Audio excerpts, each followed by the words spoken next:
আমি আবেলি ফল মূল প্ৰায়ে খাওঁ কাৰণ তেলেতীয়া বস্তু খোৱাতকৈ ফল মূল খোৱাটো ভাল বুলি ভাবোঁ। আজি কি খাব ওলাইছোঁ আপোনালোকক শ্বেয়াৰ কৰিছোঁ।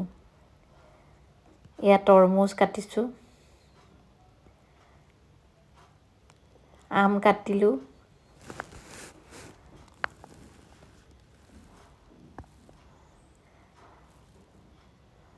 বতৰৰ ফল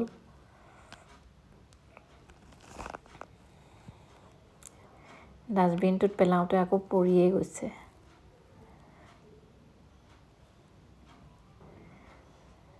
তাৰপাছতে